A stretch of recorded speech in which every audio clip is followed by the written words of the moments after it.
Alright, hello everyone! For most of my debate career, meaning the entirety of high school and most of college, I was an extension speaker. I always loved the idea of strategizing and adapting mid round in order to build a comprehensive extension that blows everyone away and steals the debate. One of the early templates that I used was to cap my rebuttals at around the 2 minute and 30-second mark so that I could immediately get right into building the extension. However, as time went on and as I matured with my understanding of debate, I eventually found a way to sneak vital snippets of my extension into my responses section because I simply just didn't want to put that whole portion of my speech to waste. My mindset was my responses should support and set the stage for my extension, and so I should add in delineations as much as possible. I personally found this to be a superpower that I was uniquely good at because when it works out, it all fits so well, and it makes the debate so much easier to win.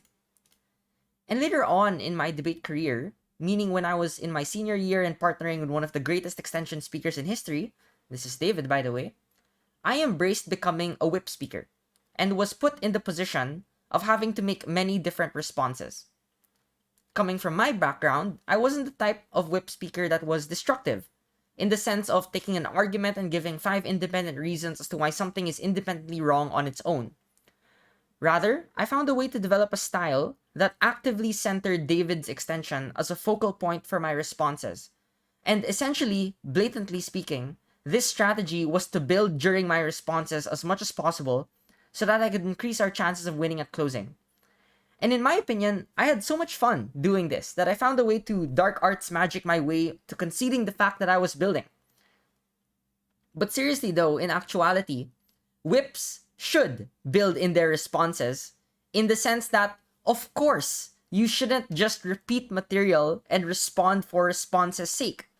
You should actively be building up your partner's case in ways that also respond to the other team. So in this video, I'll be talking about two ways of responding in a way that sneakily builds, as it applies to all types of speakers in a debate that can respond, not only to member speakers, for example.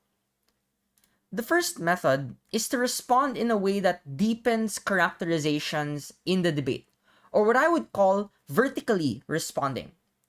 Remember, what we are doing is not deflecting the response by pointing to another argument, such as by saying, oh, this does not respond to my partner's argument of XYZ. Rather, what we are doing is responding in order to introduce and prime further material to be explored in the debate, which gives you a whole lot of room to develop a comprehensive and fortified case. In this method, what we will do is to point out an insufficiently characterized point in the round, and then proceed to respond in a way that actively characterizes this point further. Characterizations apply to many different things in the debate. It can be a mechanism or how something works, it can be an assumption on a particular stakeholder, or it can even be on the explanation of a principle. These are all, coincidentally, all the things that we can extend on vertically, in the sense that we are using the same idea, but deepening its understanding. For example, if the motion was this house supports the glorification of esports players, and you were responding to an argument that states that the glorification of esports players is harmful because it promotes unrealistic expectations among the youth, causing a lot of them to drop their studies and pursue an esports career, you have the option to just merely respond and say that no, the youth are not that dumb and careless, and parents are probably there to support them as much as possible. And that would probably be a valid response. Instead, here's another way to respond if you wanted to use this as an opportunity to explore an entirely new dimension of argumentation. The argument of the opposition is that the glorification of esports players leads to overhyped expectations to pursue esports careers at the expense of their studies. This is an imperfect understanding of how the glorification manifests in the world, as it is not just about showing the highlights of esports.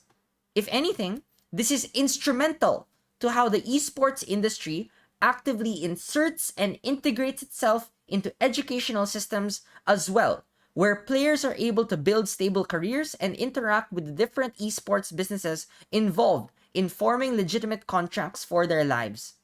So, in reality, this significantly mitigates the problem of people pursuing esports careers, and in fact, it makes this a very viable career because of this mechanism. And you don't even need to stop there, by the way. You can immediately go into building more and more about how glorification provides more information on the esports industry, which responds to the unrealistic expectations. And you can even talk about how glorification provides a lot of funding to these schools to prevent them from failing as well. Again, making more and more stable careers. Again, this is all just for one response to one argument. And now, what we've actually done is we've built an entire case on the transformation of educational systems, which can also definitely branch on to other arguments as well. The second method is to expand the impacts in the debate, or what I would call as horizontally responding. The key technique here is that you want to utilize existing mechanisms in the debate and use this as an opportunity to respond to the arguments of the opposite team. So you are horizontally expanding your argument to fit as a response to other things that it may not have been originally intended to be compared against. So here's an example from the esports player glorification motion from earlier. Let's say that you already have an argument or opening had an argument which went along the lines of the glorification of esports players makes esports a more transparent and publicly well-known industry. Since people are concerned with the stories of the players more and more and they're following them on social media. Now, if you were responding to an argument from opposition which stated that esports is generally a male-centric and unfair industry, so it's wrong to glorify this platform, you can respond by saying, in actuality, the transparency and publicity that comes along with the glorification inherently promotes a more inclusive environment in the esports industry. More whistleblowers are able to come out to call out bad actors. More minority personalities can participate in these institutions because these places become safer spaces for these discussions, etc., etc. And the list goes on and on. So I would consider this to be a very successful horizontal extension that builds on an existing argument. And really, all you were doing is responding to that concern of the exclusivity and patriarchy in the esports industry.